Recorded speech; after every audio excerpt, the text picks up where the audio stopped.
नमस्कार साथियों, कैसे हो सब। एक बार फिर से आपका स्वागत है अभिज्ञान कोचिंग क्लास से। मैं आशा करता हूं कि आप लोग सब अच्छे व स्वस्थ होंगे। पढ़ाई भी आपकी जबरदस्त चल रही होगी। हमारा जो टॉपिक चल रहा था वो टॉपिक चल रहा था प्रमुख इतिहासकार। आज हमारा जो नया टॉपिक रहेगा वो रहेगी राजस्थान की प्रमुख सभ्यताएं। राजस्थान की प्रमुख सभ्यताएं रहेगी और राजस्थान की प्रमुख सभ्यता में हम कौन सी सभ्यता का जिक्र करने वाले हैं, तो थोड़ा सा इनमें ध्यान देना। सबसे पहले हम थोड़ा सा जिक्र ये करेंगे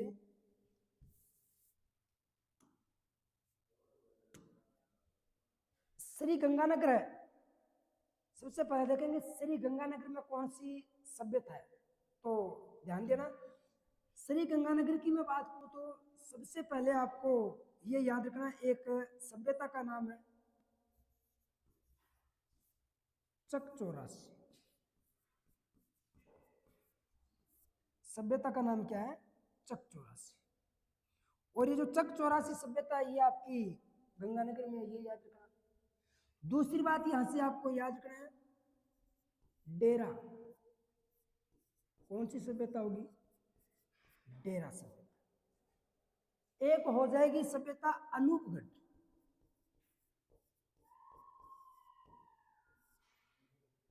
कौन सी सभ्यता हो जाएगी? अनूपगढ़ सभ्यता। और एक हो जाएगी तरखान वाली। कौन सी हो जाएगी? तरखान वाली। तो ये जो चार सभ्यता है ये आपके सभ्यता कहाँ है? ये श्री गंगानगर में है।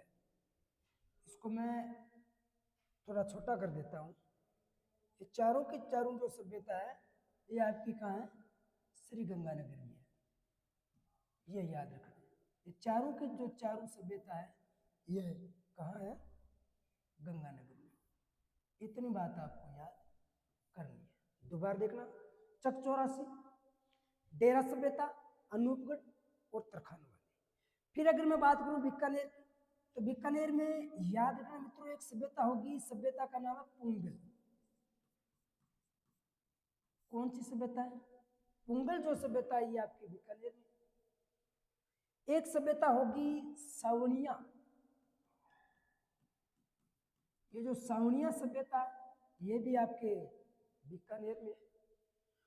एक सभ्यता होगी सोलती।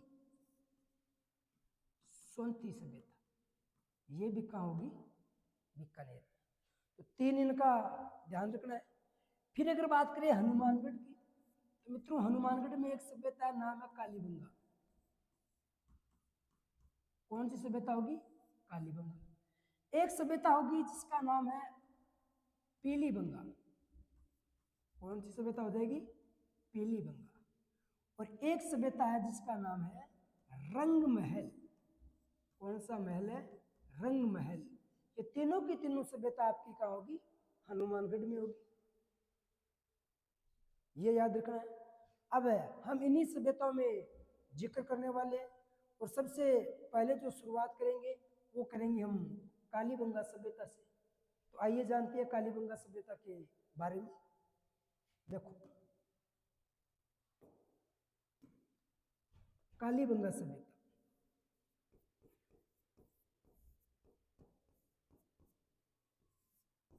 कालीबंगा सभ्यता कुछ भी नहीं छोड़ेंगे, पूरा डिटेल से पढ़ेंगे। पशु परिचय के लिए बहुत ज्यादा इंपॉर्टेंट टॉपिक है ये अपना सभ्यताओं का। तो कालीबंगा सभ्यता में सबसे पहले अगर हम लोग बात करें तो मित्रों याद रखना कालीबंगा सभ्यता स्थान कहाँ है? कालीबंगा ये जो सभ्यता है ये कहाँ है?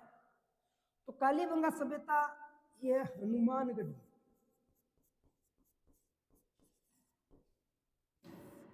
कालीबंगा सभ्यता का हनुमानगढ़ में। फिर इसी कालीबंगा सभ्यता की बात करूं तो आपको आगे ध्यान ये देना है कि कालीबंगा जो शब्द है, कौन सा शब्द है? कालीबंगा जो शब्द है ये किस भाषा का शब्द है? कालीबंगा कौन सी भाषा का शब्द है?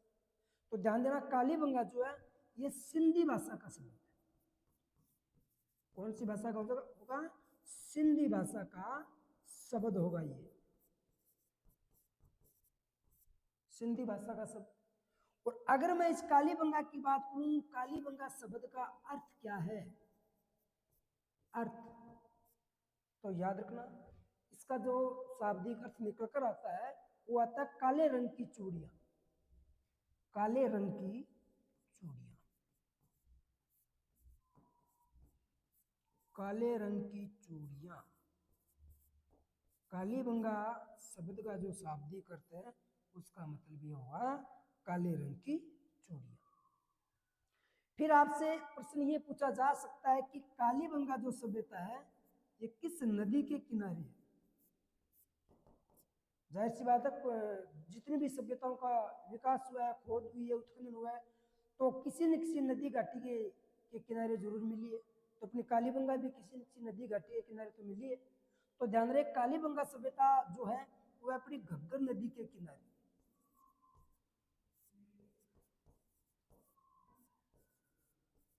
घग्गर नदी के किनारे। और अगर बात करूं घग्गर नदी, तो इसी घग्गर नदी को याद रखना मेरे दोस्तों, कहा जाता सरस्वती। प्राचीन काल में किस नाम से? सरस्वती के नाम से जानी जाती थी। नट, नाली, मरत, सोतर, देवेशवंती, देवेशवती और हकरा। ये जो हकरा है, इस नदी को हकरा के नाम से जो जाना जाता है वो जाना जाता है पाकिस्तान में। हकरा के नाम से कहा? पाकिस्तान में। तो घग्गर नदी हो गई।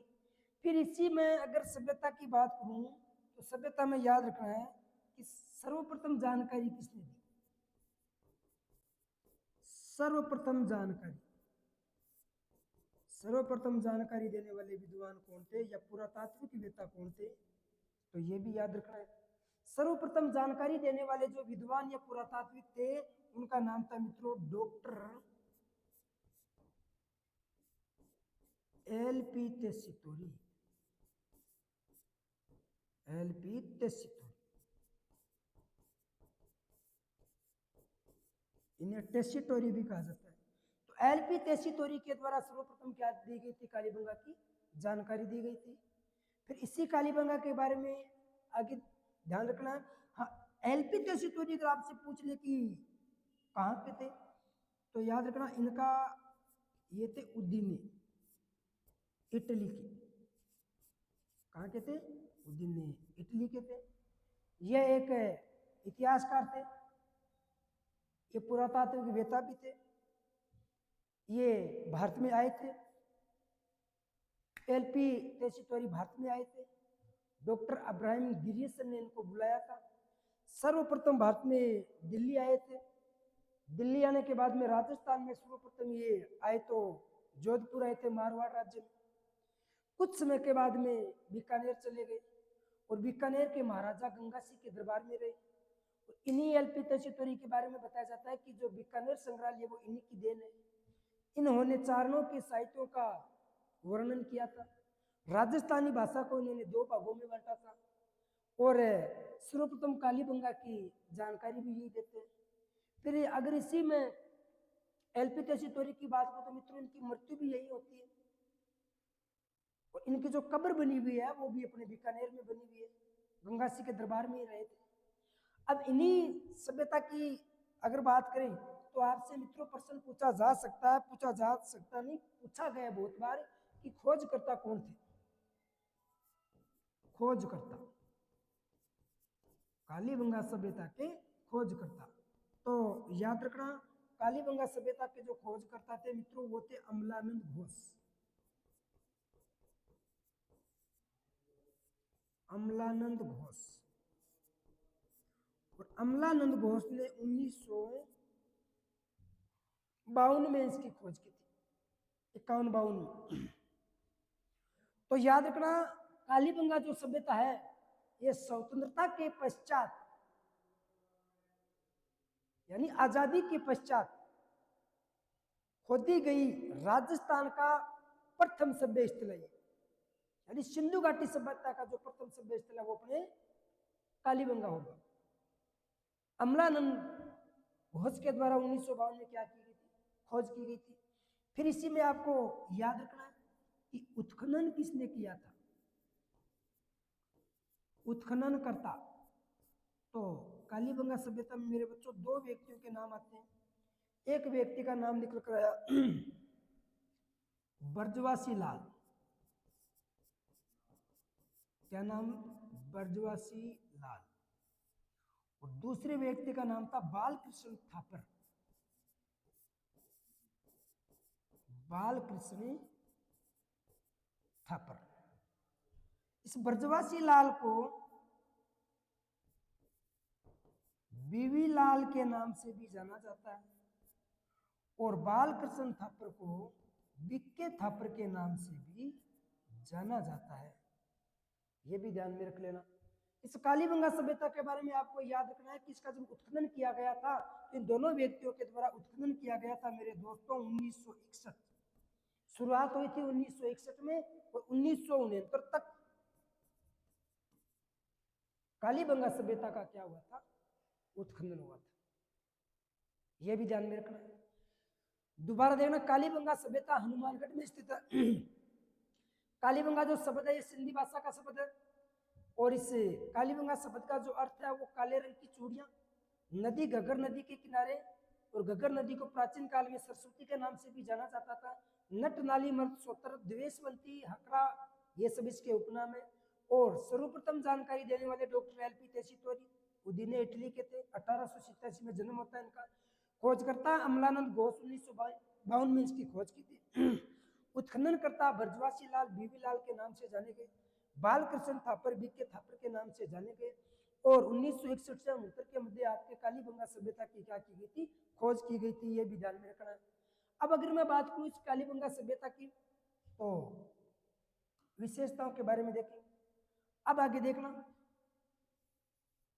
कालीबंगा सभ्यता, इस कालीबंगा सभ्यता की मैं बात करूं तो मित्रों याद रखना है, अगर बात करें उपनाम की, कालीबंगा सभ्यता के उपनाम क्या है, तो कालीबंगा सभ्यता के बारे में बताया जाता है कि इन्हें कहा जाता है दीनहीन बस्ती,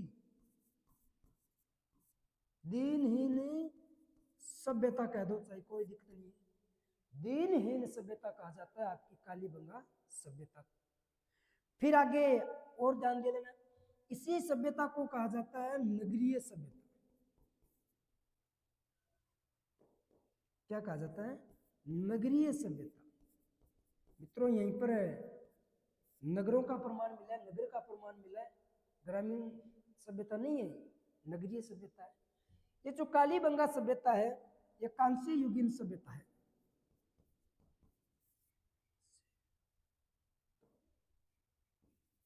कांस्य युगीन सभ्यता, ये भी आपको ध्यान देना है। फिर अगर मैं बात करूं कालीबंगा सभ्यता की तो कालीबंगा जो सभ्यता ये आद्य ऐतिहासिक कालीन सभ्यता है, आद्य ऐतिहासिक कालीन सभ्यता, आद्य ऐतिहासिक कालीन सभ्यता। इतनी बात आपको याद करनी है। फिर इसी में आपको आगे याद ये रखना है मित्रों, एक व्यक्ति हुए हैं दशरथ शर्मा। दशरथ शर्मा को तो आप अच्छे से जानते हो, बोलेंगे क्यों, क्योंकि राजस्थान में, राजस्थान के इतिहास में ऐसी कोई रियासत नहीं, ऐसा कोई राजा नहीं जिनके बारे में दशरथ शर्मा ने मत नहीं दिया। ठीक है, तो ध्यान रखना दशरथ जो शर्मा है, दशरथ शर्मा, और दशरथ शर्मा के अनुसार अपनी जो ये कालीबंगा सभ्यता है, ये कालीबंगा सभ्यता सिंधु घाटी सभ्यता की तीसरी राजधानी है। दशरथ शर्मा के अनुसार कालीबंगा जो सभ्यता है ये कालीबंगा सभ्यता सिंधु घाटी सभ्यता की तीसरी राजधानी है। तो लिखना सिंधु घाटी सभ्यता की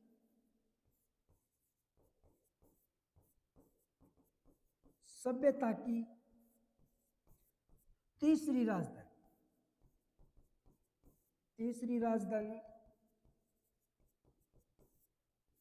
कालीबंगा है। सिंधु घाटी सभ्यता की तीसरी राजधानी कौन सी हो जाएगी अपनी? कालीबंगा हो जाएगी। इसको भी थोड़ा पे ध्यान में रखना। फिर एक व्यक्ति का नाम मित्रों पिटक महोदय। पिटक महोदय ने सिंधु घाटी सभ्यता की हड़प्पा व मोहनजोदड़ो को जुड़वा राजधानी कहा है। हड़प्पा व मोहनजोदड़ो को क्या कहा है? जुड़वा राजधानी कहा है। और तीसरी राजधानी कालीबंगा होगी। चलो आगे। इसी अगर कालीबंगा सभ्यता की मैं बात करूं तो हम जिक्र करेंगे प्रमुख विशेषताओं के बारे में। प्रमुख विशेषता,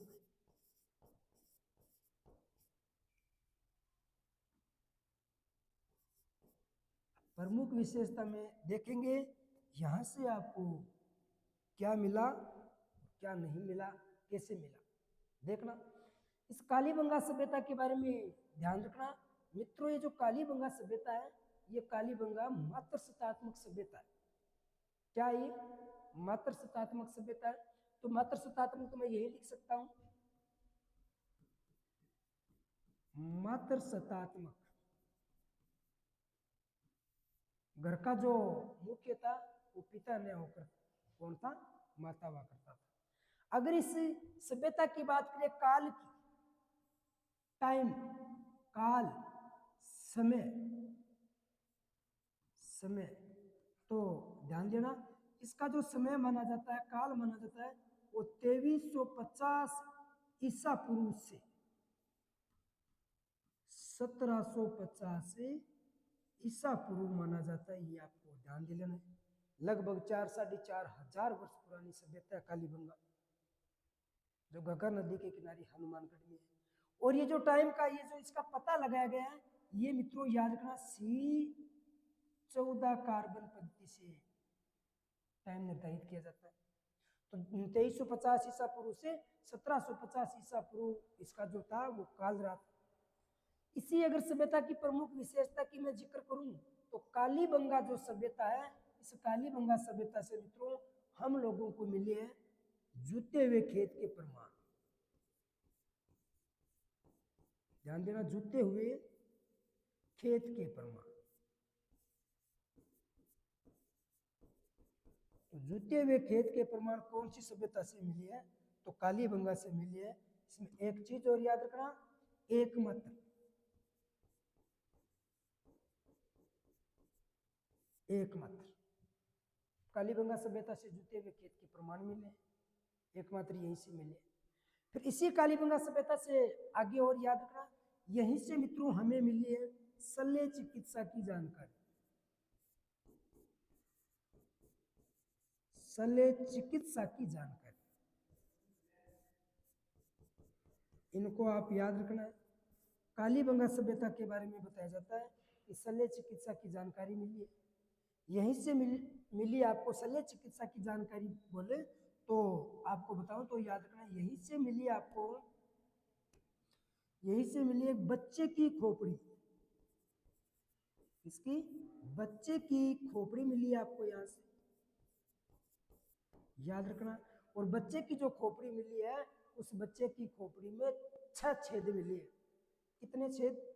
बच्चे की जो खोपड़ी मिली है, इस बच्चे की यानी मानव की खोपड़ी मिली है, उसमें छेद कितने मिले हैं? तो याद रखना है आपको वहां से 6 छेद मिले, 6 छेद प्राप्त। इतनी बात याद रख लेनी है। अब चलो आगे और देखते हैं। इसी कालीबंगा सभ्यता की मैं बात करूं प्रमुख विशेषता में, तो कालीबंगा सभ्यता के बारे में जानकारी मिलती है कि यहीं से हमें बेलनाकार मोहरे प्राप्त हुई है। बेलनाकार मोहरे प्राप्त, कालीबंगा सभ्यता से बेलनाकार मोहरे भी प्राप्त है, ये भी आपको ध्यान दे लेना है। फिर अगर इसी कालीबंगा सभ्यता की मैं बात करूं तो ध्यान रखना, यहां जो मकान थे ना वो कच्चे ईंटों से निर्मित थे। मकान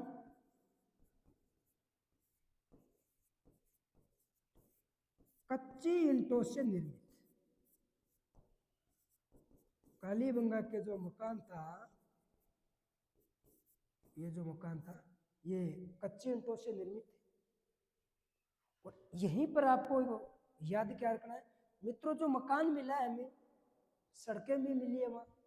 सड़कें 90 डिग्री के कोण पर काटती मिली, आपको समकोण मिली है। और ये जो मकान मिले ना, तो कालीबंगा के जो मकान सड़क के किनारे पर मिले। देखो आज भी हम लोग किनारे पर मकान बनाते हैं, उसमें भी किनारे पर मकान बनाया करते थे। लेकिन फर्क ये था, आज हम अपने घरों के जो दरवाजे ये सड़क की ओर खोलते हैं, लेकिन कालीबंगा में ऐसा बताया जाता है कि इनके जो मकान थे ना, वो मकान सड़क के किनारे था, लेकिन इनका जो दरवाजा था ना, वो सड़क की ओर न खुलकर सड़क की विपरीत खुलता था। सड़क की विपरीत खुलता था। मकान कच्ची ईंटों से निर्मित, सड़कें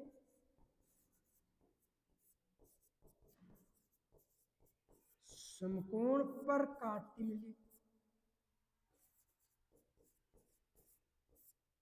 ठीक है ना। फिर आगे देना, मकानों के दरवाजे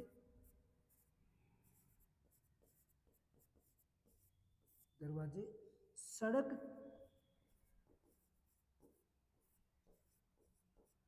के विपरीत मिले। सड़क के विपरीत मिले।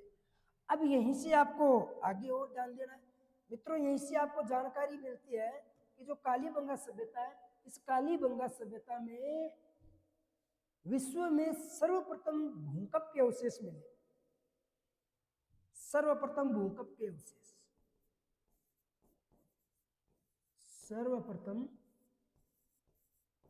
भूकंप के जो अवशेष मिले वो आपको कालीबंगा सभ्यता से मिले हैं। याद रखना है कैसे मिले हैं भूकंप के अवशेष। तो याद रहे, ये वाली बात रखना है कि जो आपको मकान मिले है ना कालीबंगा में, जो आपको मकान मिले, इन मकानों में पाई गई है दरारें।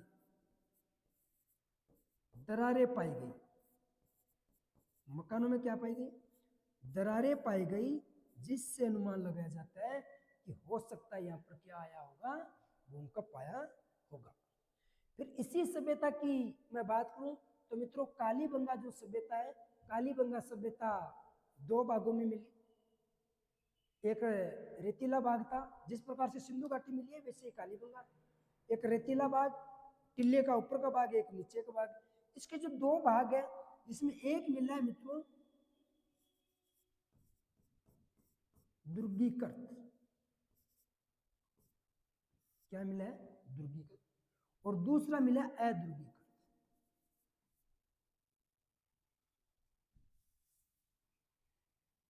एक तो मिला दुर्गीकृत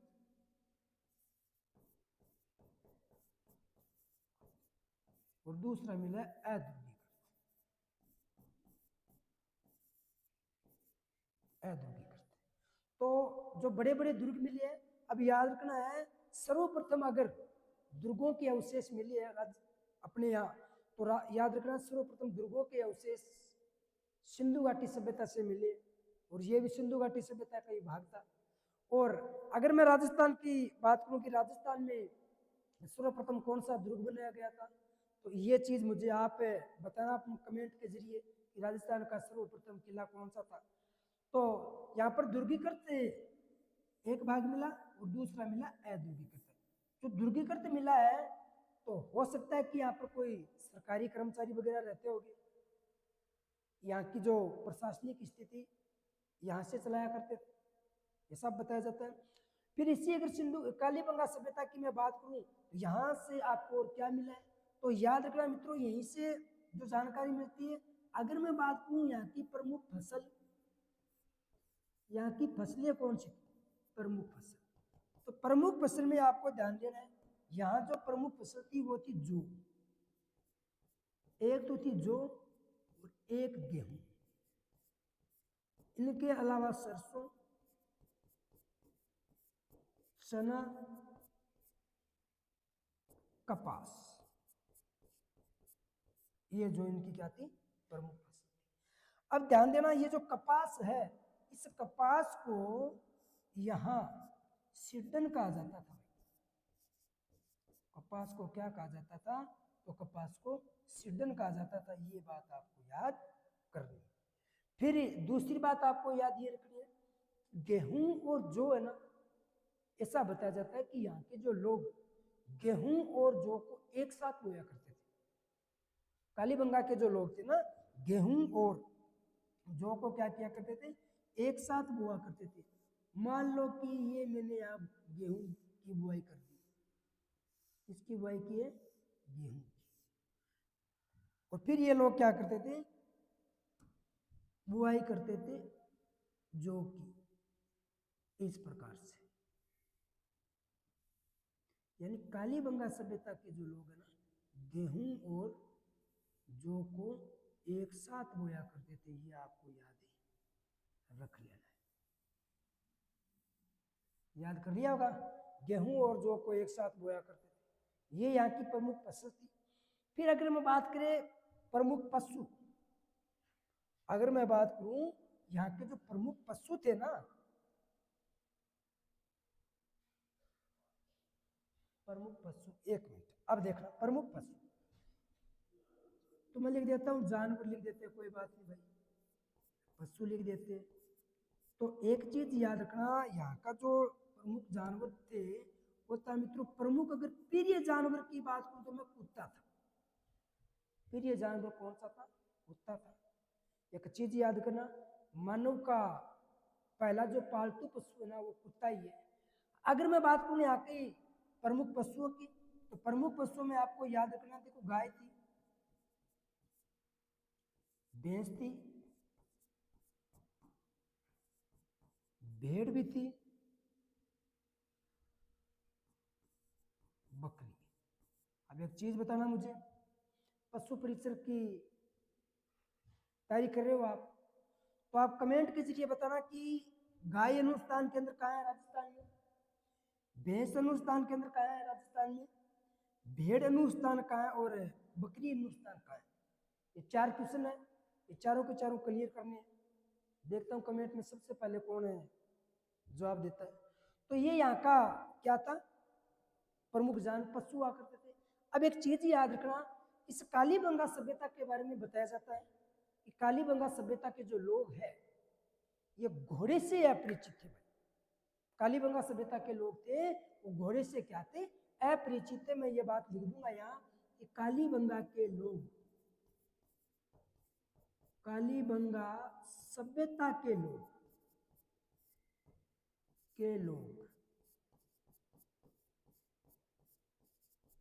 घोड़े व लोहे से अपरिचित थे, लोहे से अपरिचित थे।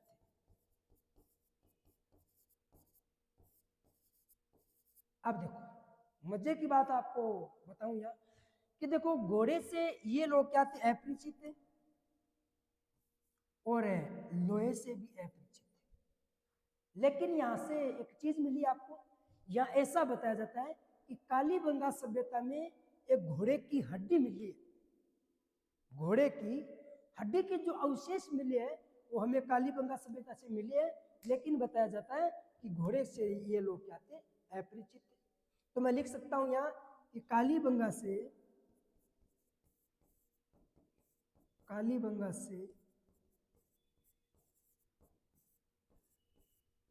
घोड़े की हड्डी मिली, प्राप्त हुई।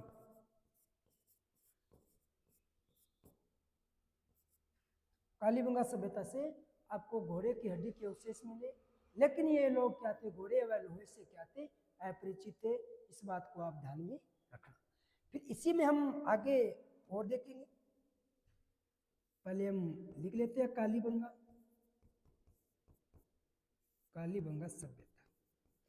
इस कालीबंगा सभ्यता में आपको आगे जो ध्यान देना है, आगे ध्यान ये देना है कि कालीबंगा सभ्यता से आपको ये जानकारी मिलती है कि कालीबंगा में ऊंट भी पाले जाते थे। तो याद रखना, ऊंट पालने की जो जानकारी है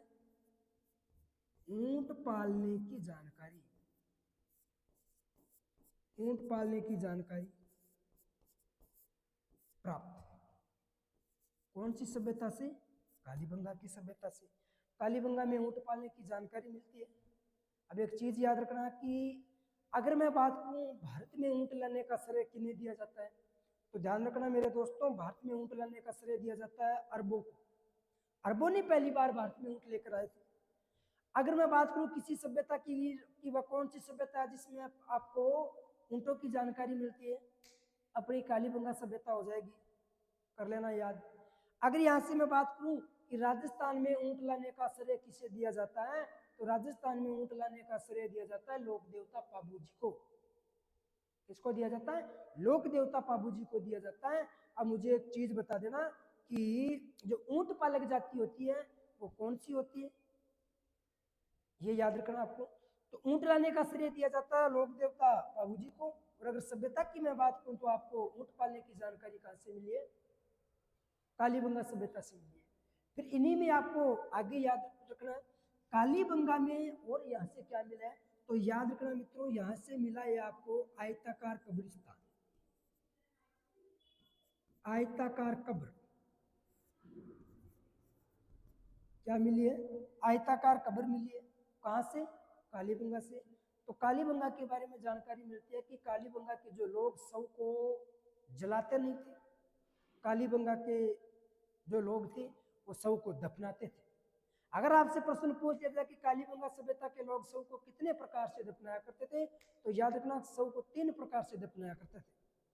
कालीबंगा सभ्यता के जो लोग थे ना, शव को दफनाया करते थे, न कि जलाया करते थे। तो ध्यान देना, इसमें मैं लिख देता हूं आपके लिए, कालीबंगा सभ्यता के लोग शव को दफनाते थे, शव को दफनाते थे। ये याद रखना है। कितने प्रकार से? 3 प्रकार से। और एक चीज ये याद रखना, जब शव को दफनाते थे ना, तो ऐसा बताया जाता है कि उनका जो डेड बॉडी का जो सिर होता था ना, वो होता था उत्तर दिशा में, और पैर होता था दक्षिण दिशा में। सिर उत्तर दिशा में और पैर दक्षिणी दिशा में। सिर उत्तर दिशा तथा पैर दक्षिणी दिशा। ये याद रखना है। कालीबंगा की सभ्यता के लोग शव को दफनाते थे, जलाते नहीं थे। इसी कालीबंगा सभ्यता से आपको मिला है मित्रों स्वास्थ्य का चिन्ह।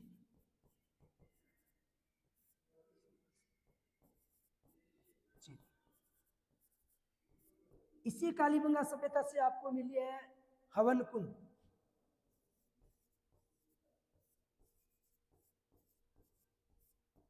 भगवान के प्रति इन लोगों की भी आस्था थी। ये भी लोग पूजा पाठ किया करते थे, ये भी लोग देवी देवताओं पर विश्वास करते थे, ये भी लोग टूना टोटकों पर भी विश्वास करते थे। और याद रखना, स्वास्थ्य का प्रतीक मिला है, हवन कुंड मिला है। यहां से आपको हवन वेदिकाएं मिली है। यहीं से आपको क्या मिली है? हवन वेदिकाएं मिली है। इसी सभ्यता की अगर मैं बात करूं तो यहीं से मिला है मित्रों आपको गोल कुंड के आकार, गोल कुंड के साक्ष्य। गोलकुंड के साक्ष्य भी आपको कौन सी सभ्यता से मिले हैं? तो कालीबंगा से मिले। फिर इन्हीं सभ्यता की बात करूं तो बेल की मरण मूर्ति मिली है, बेल की मरण मूर्ति मिली है। यहीं से खिलौने प्राप्त हुए, खिलौने प्राप्त कौन सी सभ्यता से? तो कालीबंगा की जो सभ्यता है, यहाँ से आपको खिलौने प्राप्त हुए, ऊंट पालने की जानकारी प्राप्त है। और इसी सभ्यता की मैं बात करूं तो यहीं से आपको आयताकार कब्र मिली है। कालीबंगा सभ्यता के लोग शव को दफनाते थे, इस चीज का भी आपको ध्यान रखना है। कालीबंगा सभ्यता के लोग जो शव को दफनाते थे वो 3 प्रकार से दफनाते थे, और सिर उत्तर दिशा में तथा पैर दक्षिण दिशा में। स्वास्थ्य का चिन्ह मिला आपको कालीबंगा सभ्यता से। इसी कालीबंगा सभ्यता की बात करूं तो नाचते पक्षी की मरण मूर्ति मिली है, ये भी आपको याद रखना है। क्या मिली है? नाचते पक्षी की मरण मूर्ति। पक्षी की मरण मूर्ति। अब ये जो मरण है ना, मरण, इसमें कोई बड़ी बात नहीं, यानी मिट्टी की मूर्ति मिली है, मिट्टी की मूर्ति। और याद रखना, मिट्टी की मूर्ति और मिट्टी के खिलौने मरण मूर्तियों के लिए जो प्रसिद्ध है। अपने राजस्थान का एक गांव है राजसमंद में, मोलेला गांव। तो मोलेला गांव मरण मूर्तियों के लिए प्रसिद्ध है, ये आपको याद रख लेना है। मोलेला गांव, कौन सा गांव? मोलेला गांव।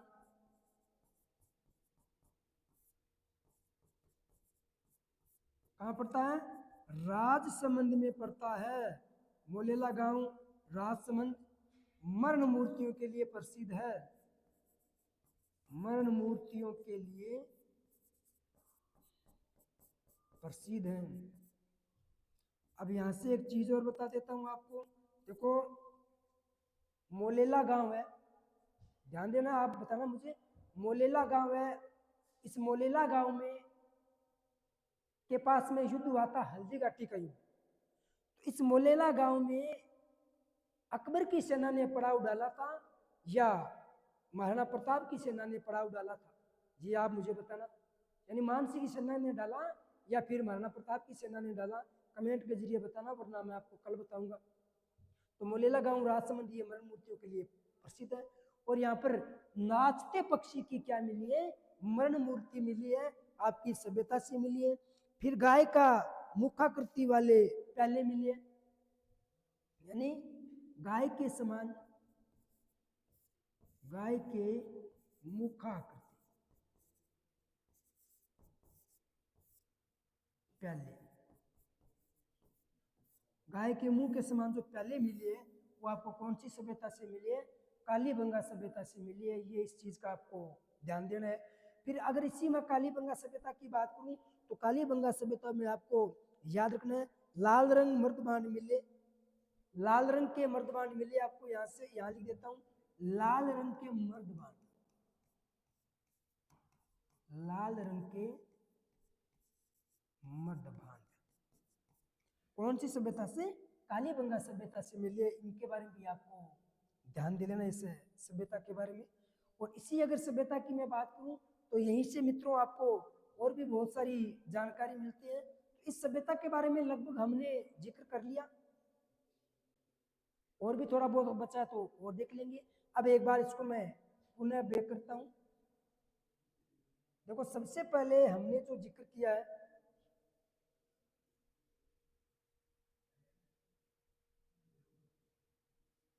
देखो, गंगानगर की सभ्यता की बात करूं तो सबसे पहले जिक्र किया चक 84, डेरा सभ्यता, अनूपगढ़ और तरखान वाली। बीकानेर की बात करूं सोनती, पुंगल और सावनिया। एक चीज याद रखना, सोनती सभ्यता बीकानेर में।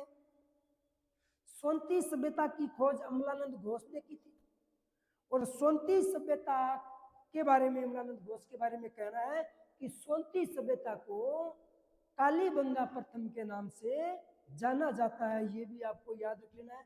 मैं यहाँ आपके सामने लिख देता हूँ, यहाँ लिख देता हूँ कालीबंगा प्रथम। तो कालीबंगा प्रथम जो सभ्यता है ये सोनती है।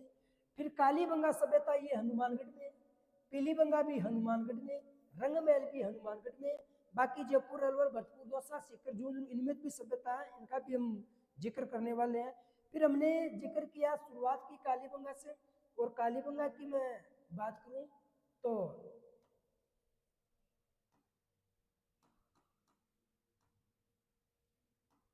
देखना, कालीबंगा जो सभ्यता है ये हनुमानगढ़ जिले में स्थित है। कालीबंगा कहाँ है? हनुमानगढ़ में। हनुमानगढ़ से लगभग 30 किलोमीटर दूर है ये, दक्षिण दिशा में। और कालीबंगा जो शब्द है, कालीबंगा शब्द ये सिंधी भाषा का शब्द है, जिसका अर्थ होता है काले रंग की चूड़ियाँ। नदी की बात करूँ तो मैं घग्गर नदी के किनारे पर आपकी सभ्यता बनाई खोदी गई है, ये सब इसके उपनाम है। अगर सर्वप्रथम जानकारी दी तो डॉक्टर एल.पी. तेसीतोरी ने दी। खोजकर्ता है अमलानंद घोष, 1952 में खोज की। उत्खननकर्ता दो व्यक्तियों के नाम मिलते हैं, ब्रजवासी लाल और बालकृष्ण थापर। 1961 से 69 के मध्य इसकी खोज हुई थी। कालीबंगा सभ्यता की मैं बात करूं तो मित्रों स्तर कितने स्तर पर खोज हुई थी? 5 स्तर पर। कितने स्तर पर? 5 स्तर पर। फिर इसमें आगे आपको और क्या बताया? कालीबंगा सभ्यता के उपनाम, ये दिनहीन सभ्यता, नगरीय सभ्यता, कांस्य युगीन सभ्यता, आदि ऐतिहासिक कालीन सभ्यता, ये मात्र शतात्मक सभ्यता थी। इनका जो काल समय था वो 2350 ईसा पूर्व से 1750 ईसा पूर्व माना जाता है। दशरथ शर्मा के अनुसार सिंधु घाटी सभ्यता की जो तीसरी राजधानी वो अपनी कालीबंगा है। प्रमुख विशेषता की बात करूं तो यहाँ पर जूते हुए खेत के प्रमाण मिले हैं, एकमात्र मिले हैं। शल्य चिकित्सा की जानकारी मिलती है। यहाँ पर मानव की खोपड़ी के अवशेष मिली है, बच्चे की खोपड़ी मिली है। इस खोपड़ी में आपको कितने छेद मिले हैं? 6 छेद मिले हैं। फिर यहीं से बेलनाकार मोहरे प्राप्त हुई आपको, और मकान कच्चे ईंटों से मिली। समकोण सड़कें समकोण पर काटती है। मकानों में दरारें पाई गई, जिससे हमने ये अनुमान लगाया कि यहाँ पर क्या आया होगा? भूकंप आया होगा। तो सर्वप्रथम भूकंप के जो अवशेष मिले वो आपको कालीबंगा सभ्यता से मिले हैं। और अगर प्रमुख फसल की बात करूं तो गेहूं, जौ, सरसों, चना, कपास। कपास को सीडन कहा जाता था। गेहूं और जौ को एक साथ में बोया जाता था। अगर यहाँ का प्रिय जानवर, वो प्रिय जानवर कुत्ता था, मानव का भी कुत्ता ही है। और यहाँ पर अगर पशुओं की मैं बात करूं तो गाय, भैंस, भेड़, बकरी। कालीबंगा सभ्यता के लोग घोड़े से और लोहे से अपरिचित थे, लेकिन याद रखना कालीबंगा सभ्यता में घोड़े की एक क्या मिली है? हड्डी मिली है, ये भी ध्यान देना है। फिर इसी कालीबंगा सभ्यता की बात करूं तो यहाँ से आपको ऊंट पालने की जानकारी प्राप्त, आयताकार कब्र मिली है। कालीबंगा सभ्यता के लोग सब को क्या करते थे? दफनाते थे। कितने प्रकार से? 3 प्रकार से। सिर उत्तर दिशा में और पैर दक्षिण दिशा में। स्वास्थ्य का यहाँ से चिन्ह मिला, हवन कुंड मिले, हवन वेदिकाएं मिली, गोल कुंड के साक्ष्य मिले, बेल की मरण मूर्ति मिली, खिलौने प्राप्त, और नाचते पक्षी की मरण मूर्ति मिली है। और मरण मूर्तियों के लिए मोलेला गांव प्रसिद्ध है जो राजसमंद में है। लाल रंग के मर्दवाड़ मिले हैं। और इस सभ्यता की बात करूं तो पंख फैलाए पक्षी की मूर्ति मिली है। पंख फैलाए पक्षी की मूर्ति, पंख फैलाए पक्षी की मूर्ति प्राप्त आपको कौन सी सभ्यता से हुई है? कालीबंगा सभ्यता से। यानी पक्षी जो है ना वो पंख फैला रहा है, और यहाँ पर एक मूर्ति मिली है आपको, मरण मूर्ति मिली है सभ्यता से, कालीबंगा की सभ्यता से। फिर इसी सभ्यता के बारे में आपको और याद रखना है मित्रों, इस सभ्यता के बारे में जानकारी मिलती है कि सभ्यता के जो खिलौने गाड़ी वगैरह मैंने आपको बता दी, काले मर्दमान भी मिली है, ये भी आपको याद रखना। मात्र देवी की कोई मूर्ति नहीं मिली, यहाँ पर कोई मूर्ति नहीं मिली है। तो ये थी अपनी, और गाय के मुखाकृति वाले पहले मिली है। तो ये थी अपनी कालीबंगा सभ्यता। दोस्तों बताना क्लास कैसी लगी? अगर आपको क्लास अच्छी लगी तो आप लाइक, शेयर व सब्सक्राइब करें, कमेंट भी करें और अपने दोस्तों तक पहुंचाएं। खूब पढ़े। अब अगली कौन सी सभ्यता पढ़ेंगे ये जानने के लिए आप बने रहिए धारावाहिक चैनल अभिज्ञान के साथ। तब तक के लिए नमस्कार, जय हिंद, जय भारत।